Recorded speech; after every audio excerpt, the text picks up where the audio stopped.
As you know, June is Men's Health Month, a time to focus on something that many of us guys just don't always put first, our own health.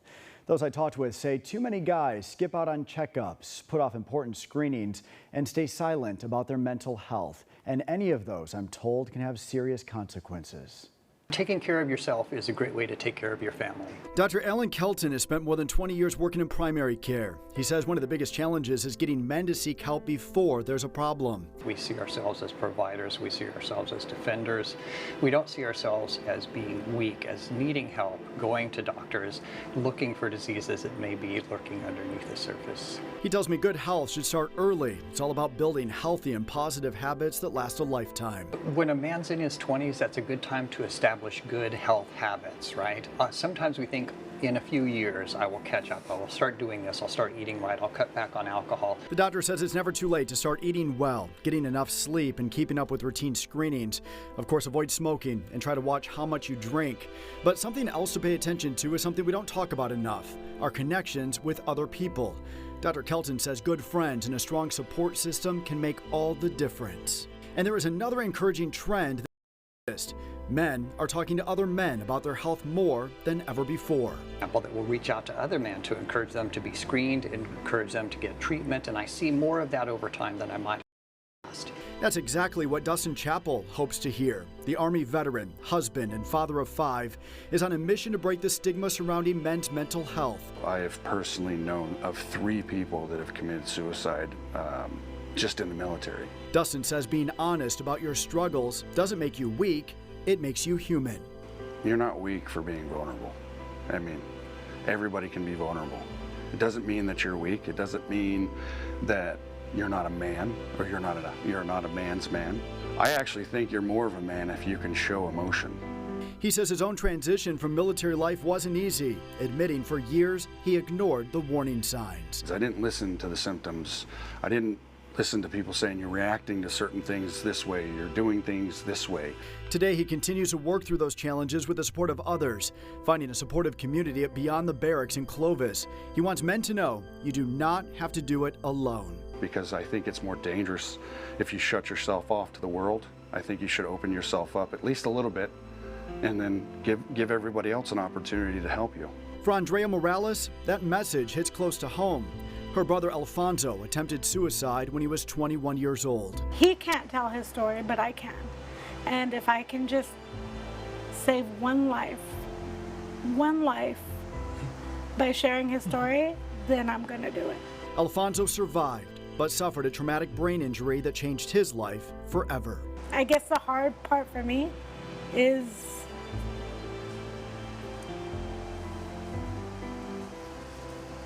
wondering if he's proud of me.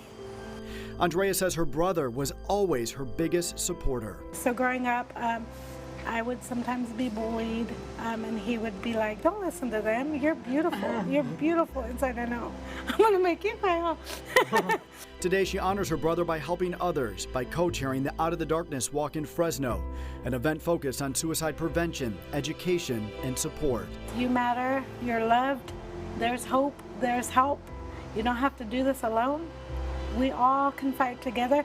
And whether it's a visit to the doctor, a conversation with a friend, or reaching out for help, the message is the same.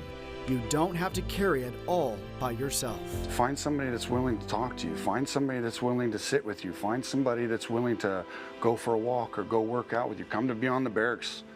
Whether you're a veteran or not, come here. We can help you out. We'll find you. We'll help you out with some resources, whatever it needs. But if you just need conversation, you just need to sit down and talk to somebody, this is the place to come.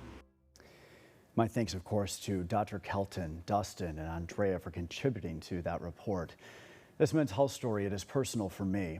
Last month, I lost my dad to suicide. As a journalist, I spend a lot of time asking questions. But as a son, I have learned that grief and mental health are far more complicated than an interview can capture. In fact, it was less than a year ago when I shared Kelsey and Samantha's story with you. It was a special report I worked on called Surviving Suicide. It aired in September.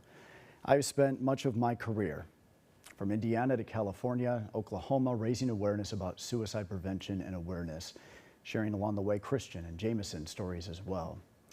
Never did I think that I would sit here and share with you that my dad died in this way. And I can tell you the grief,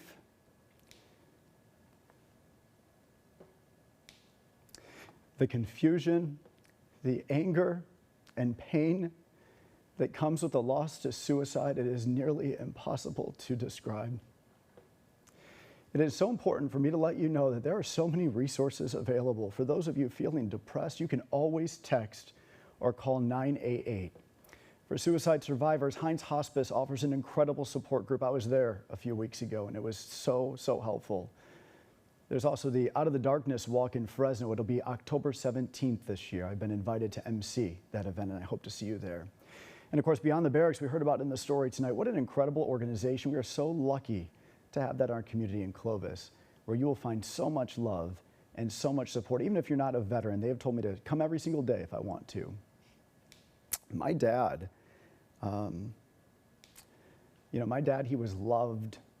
He had a family, a wife, Linda. He had me, his only child, my two stepsisters, Emily and Lauren, and the most adorable granddaughters, Kayla and Kennedy. They're 8 and they're 9 years old. They think their papa died in his sleep. He had a ton of people who cared about him so deeply, and that's why these conversations, they matter so much. We never know what someone else is carrying. I never expected this to happen to our family and to my dad.